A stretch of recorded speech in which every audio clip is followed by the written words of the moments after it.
What's up, YouTube? It's your boy Mark Dark, and I'm back with another video. If you're new, if you love Fightland, go ahead and hit that subscribe button, like the video, and leave your theories, comments, everything down below. Now today, we're going to be talking about Fightland Season 1, Episode 1. This is the recap. Down below, I want you guys to let me know how did y'all feel about this episode. As I told you guys in my quick thoughts, early impressions, this was a very good series opener. They almost like gave you every element of a great TV show with the action, the storytelling, the pacing, the character development.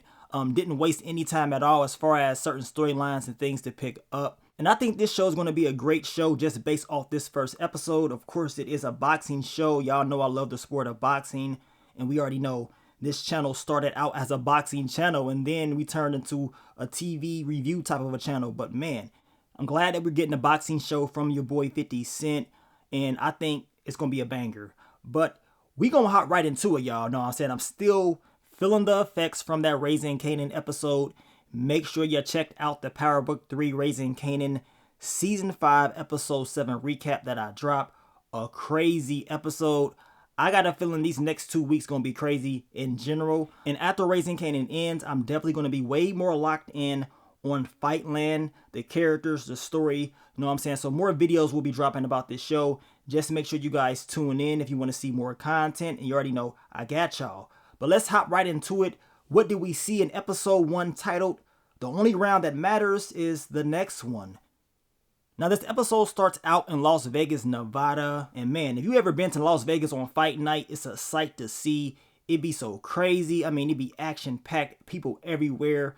And it's one of those things that as a fight fan, you need to experience, in my opinion. Now your boy, the Duke, he out there fighting for the heavyweight championship, and we know they was kind of doing him dirty, headbutts, hitting him after the bell. I mean, all types of crazy things was going on, right? Now, I was thinking that maybe Kinsley had some type of bet or something that went wrong, but we can tell based off his expressions that he really wanted Duke to win, and he was fully invested on him. And of course, he did end up winning the heavyweight championship. So, of course, London, they're very happy, they're very proud. And Duke, he is the man. Of course, he has his brother there with him. He has his boy, his best friend Jay in his corner as well. And it seems like things are on the up and up. Now, I don't trust this guy right here. I think he is dirty, but y'all let me know. We end up seeing this reporter, and he is asking Kinsley about his promotion and if this promotion is a front for a drug enterprise. Next thing we know, they got this guy upstairs beating the brakes off of him, and they tell him, you better change your damn story or it's going to be hell to pay. Now Duke is hooking up with Joy. He is clapping those cheeks, having a good old time. It's fight night in Vegas. He didn't waste no time. Know what I'm saying? He got the victory, and he said, you know what? It's time to get those cheeks. Now, of course, if you did not see anything or didn't know anything about the show, that's the best way to watch it. I'm going to tell you that right now. Now, of course, I already knew that Joy and Duke would hook up. This is the love of his life. And I had the character descriptions before the episode even aired out. But if you didn't know any of this, as I told you, that's the best way to watch it because you can go in blinded and you can kind of be surprised when you see certain things. But they're up there planning their life, you know what I'm saying, as far as where to move to. They're talking about moving to the U.S. and all this stuff. Like, really? You have a whole husband downstairs. And the sad thing is, the next thing we know, she goes downstairs with Kinsley right there in front of everybody. I mean, she was just upstairs in that hotel room getting her damn cheeks clapped. Now Kinsley, he is praising Duke, talking about we got a heavyweight champion from London and all this stuff, but we can tell with some tension in the air. We know your boy Duke is kind of upset that Kinsley is with the love of his life, and we know his daughter Cece, we can tell that she does not care too much about Joy. She has some kind of bad things to say about her as far as her business and what they should be doing, and she also wanted to open up more casinos, but we know Kinsley told her, we're going to focus on Duke right now because he just won the belt. So that's where our attention is going to be. But look at her. She looking very upset and pissed off. I don't trust her. Now, we get to your boy Duke. He goes out to the parking lot. He is looking for Jay. And while he's out there, he gets jumped by these guys right here. And he gets hit in the hand with the hammer. And that's the bad thing. As a fighter, you already know your career can be over if this happens to you, right? So while this is happening, his brother Calvin comes out to save him. Next thing we know, Calvin gets hit in the neck on the sharp side of that hammer, and he's up out of here. He is bleeding out, and I'm like, man, where is everybody at? Like, really, it's fight night. People be in the garages everywhere. Now, of course, as soon as your boy Duke gets up, he catches one of the guys that did this and beats him to death. And then all of a sudden, everybody want to pop up. Where were y'all?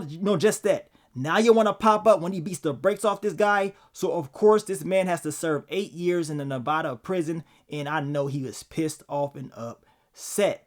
Now, while there, he ends up meeting the cartel leader. And he's telling him, look, I got a deal for you.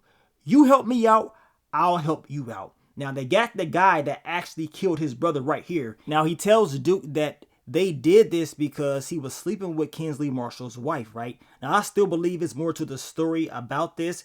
Maybe somebody else set him up. They're trying to make it seem like it was Kinsley that did this, but I don't know, man. Y'all let me know what y'all think.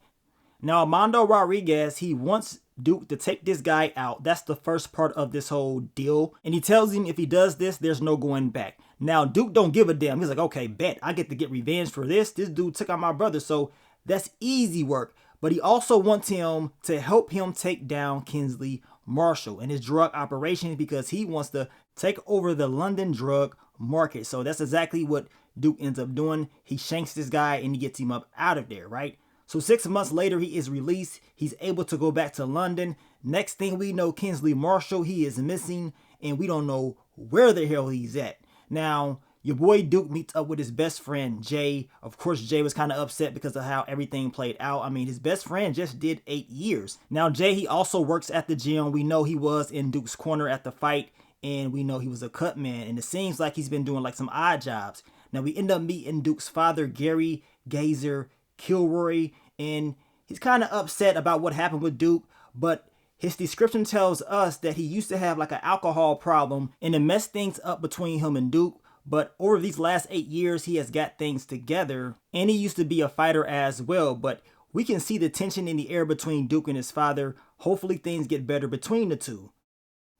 Now, Duke is able to get the package from the cartel. He has a phone and he ends up calling to get the details on the first job as far as what they need to do. We know Duke needs to get close to Marshall Promotions in order to see exactly how they operate. And we can see the drugs. We see they're using this as a front. And of course, the kids. We're talking about CC and Zeke, the kids of Kinsley Marshall. They are running the business. And at this press conference for a new fight, we end up seeing Duke, pop up. We know CC was kind of upset to see him because she's like, look, my father had to clean up all your mess after what you did in Las Vegas 8 years ago. But of course, we know her father has not been seen, right? And we know Duke, he does apologize and he's talking about how he wants to come there and he wants to help out with the new fighters, help train them. But she's just so upset about all the things that happened in the past. So she kind of plays it off. Next thing we know, a reporter is having a conversation with Duke. And he's like, look, are you going to be working with Marshall Promotions? And Duke is like, well, I don't know about that, but how about you still ask that question? So the reporter asks this question to Zeke. And of course, Zeke can't say no. Duke is right there and he says yes. So Duke pretty much stole all the shine from this press conference, and the fighters that was there, they were kind of upset, but they wasn't tripping too bad because he's a legend in the game. And we know Zeke did tell Duke, like, look, you work for me now. I'm going to need you to do exactly what I, want you to do. Now we get to the first part of Duke's game plan to take over and find out what's going on in Kinsley Marshall's drug, operation. They end up finding these guys right here. They take them out and they're able to steal their product and of course some guns as well. And Duke ends up getting grazed or maybe even shot, but he acted like it was not that big of a deal. And I'm like, dude, why the hell would you continue to keep that same jacket on? He keeps it on. Like, are you slow or something? Like, I just don't get it. What is he doing, y'all? Now, Duke is able to talk to Armando, and he's just checking to see how the operation is going. Now, the game plan is to pin these drugs on the Russians, call it in to the cops, right? And then start a war between the Marshalls and, of course, the Russians. That's what they want to do. And this is just part of the game plan to destroy Kinsley Marshall's drug operation. That way, the cartel can come in and take over. Now, after 8 years, Duke is able to meet back up with Joy, and she was surprised and happy as hell to see him. Apparently, she tries to reach out to him over 214 times. I mean, damn. But of course, we know Duke, he was going through some stuff. I guess he didn't really want to talk to nobody, but he is back now. Now, we know Joy tells him she has a son, Aiden. Now, Aiden, he is 8 years old, and Duke just served 8 years. So the question is, whose son is this? Because we know 8 years ago, Duke was clapping Joy's cheeks in Las Vegas on fight night. The question is, did he hit Raw Dog Charles? I'm pretty sure he did, especially if he was in Vegas, because whatever happens in Vegas, oh, it definitely stays in Vegas, right? Now, you already know that Duke, he's going to run into Joy later on in the episode as well, and you can already feel the tension in the air between the two. Now, Marshall Promotions, they're checking their cameras and trying to see who robbed them, and we know that Cece was upset with Simeon because he was supposed to like replace the cameras or whatever and make sure everything was good. They're not liking the quality, and of course we know Simeon, he is the one that's going to figure out exactly what Duke is doing. Now Joy, she pops back up at the boxing gym after all these years talking about her son wanted to see how things was going, whatever. She wanted to bring him up there. Nah, you wanted to see Duke. That's what you wanted to see. And we can see Cece, she was looking. She already understands what time it is. She knows these two was messing around before, right? And then we see all the, drug partners come in. And they all pick up these bags with Bluetooth earpieces because they're having a call about what happened. These drugs getting stolen and all that stuff. And it seems like it's some tension in the air between the Albanians and, of course, Marshall Promotions. And Duke, he sees this. He grabs the earpiece. He can hear everything. They don't even know that Duke has an earpiece and he's tuning in and he's getting all the details. So this is why he wants to change the game plan, make that adjustment, and of course pin this on the Albanians, and he will tell, his boys this later on in the episode. Now, Duke was trying to offer Simeon some advice, he knows his struggles and everything like that, but the dude got very disrespectful and acted like he was not trying to do anything with him. But he does see that wound on his arm because he kept that same jacket on. I mean, what a dumbass. Now, we also know before Joy popped up, Duke was having a conversation with Kim Harper. She is a ring girl for Marshall Promotions, and Duke will be hooking up with this girl, y'all. He gonna be clapping those cheeks, having a good old time with her, but her description tells us she is more than meets the eye, so she cannot be trusted. The question is, what is she up to? Now, at the end of the episode, we know Simeon, he does follow Duke because he understands that he ain't been telling the truth. He thinks he's up to something. He saw that opening on his jacket, so he already know what time it is. We see Lazaro and your boy Duke having a conversation about the next game plan as far as the operations, and pinning all this on the Albanians because they will believe it. The Marshals will believe they did this because they had some issues when they had that, call earlier on in the episode. So that's the game plan. Next thing we know, Simeon, he pops up with the strap trying to confront Duke. And then, of course, Duke tells him, are you really about that life for real? Duke's end up taking this guy out and beats him down and gets him up out of here. Cut that boy straight in the neck. He done caught another body already. And the sad thing is, his best friend Jay, he decides to pop up because we know Jay went to his house with his father and he was looking for him. I believe he was able to get the address there. And Jay is like, what the hell is going on?